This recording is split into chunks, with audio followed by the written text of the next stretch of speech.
بسم اللہ الرحمن الرحیم۔ السلام علیکم دوستو۔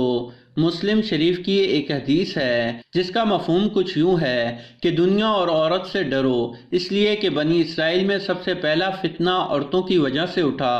شب معراج کا منظر اس حدیث کو حافظ شمس الدین اپنی کتاب الکبائر میں نقل کرتے ہیں۔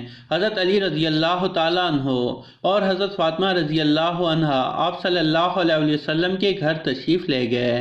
دیکھا کہ آپ صلی اللہ علیہ وسلم پر گریہ طاری ہے، وجہ جاننا چاہی تو فرمایا میں نے شب معراج میں اپنی امت کی عورتوں کو جہنم کے اندر قسم قسم کے عذابوں میں مبتلا دیکھا، اور ان کو جو عذاب ہو رہا تھا وہ اتنا شدید اور ہولناک تھا کہ اس عذاب کے تصور سے مجھے رونا آ رہا ہے۔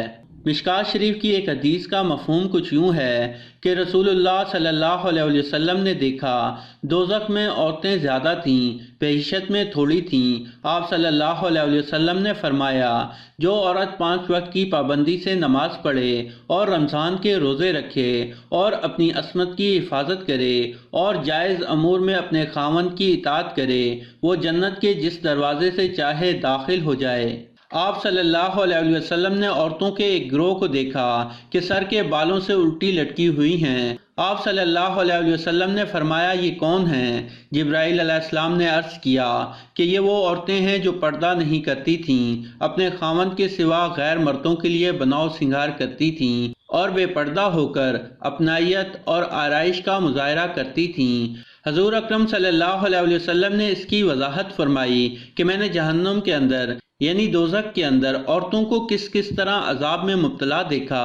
نمبر 1، بالوں کے ذریعے جہنم کے اندر لٹکی ہوئی ہے اور اس کا دماغ ہنڈیا کی طرح پک رہا ہے۔ نمبر 2، دوسری عورت زبان کے بل لٹکی ہوئی تھی۔ نمبر 3، تیسری عورت کے دونوں پاؤں سینے سے بندھے ہوئے ہیں اور اس کے دونوں ہاتھ پیشانی کے ساتھ بندھے ہوئے ہیں۔ نمبر 4، چوتھی عورت کو سینے کے بل جہنم میں لٹکی ہوئی ہے۔ نمبر 5، پانچویں عورت کا چہرہ خنزیر یعنی پگ کے چہرے کی طرح چرخ اور باقی جسم گدھے کی طرح ہے اور جسم پر سانپ بچھو لپٹے ہوئے ہیں۔ نمبر 6، چھٹی عورت کتے کی شکل میں ہے اور اس کے منہ کے راستے سے جہنم کی آگ داخل ہو رہی تھی اور دبر یعنی پاخانے کے راستے نکل رہی تھی اور عذاب دینے والے فرشتے جہنم کے گز سے اسے مار رہے تھے۔ نمبر 1، پہلی عورت اس وجہ سے عذاب میں مبتلا تھی کہ وہ نامحرموں سے بال نہیں چھپاتی تھی۔ نمبر 2، عورت عذاب میں اس وجہ سے مبتلا تھی کہ وہ زبان درازی سے اپنے شوہر کو تکلیف پہنچاتی تھی۔ تیسری عورت عذاب میں اس وجہ سے مبتلا تھی کہ شادی شدہ ہونے کے باوجود دوسرے مردوں سے ناجائز تعلق رکھتی تھی۔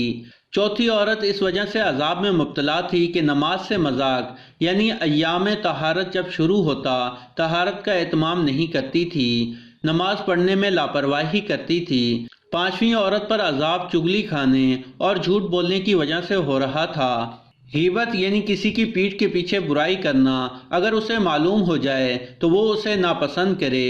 چغلی کھانا یعنی فلاں میں یہ برائی ہے، اس نیت سے بتائے کہ ان میں بدگمانی یا نا اتفاقی لڑائی ہو، یہ چغلی ہے۔ چھٹی عورت اس وجہ سے عذاب میں مبتلا تھی کہ حسد کرنا اور احسان جتلانا۔ حسد یعنی کسی کے پاس نعمت دیکھ کر دل جلے اور یہ تمنا کرے کہ اس سے یہ نعمت چھن جائے اور مجھے مل جائے۔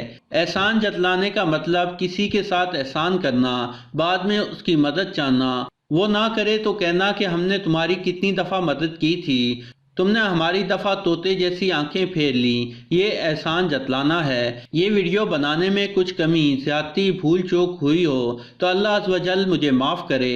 اللہ تعالیٰ سب بہنوں کو پردہ کرنے کی توفیق عطا فرمائے، آمین۔ سب مسلمانوں کو شرم و حیا اپنے اندر پیدا کرنے کی توفیق عطا فرمائے۔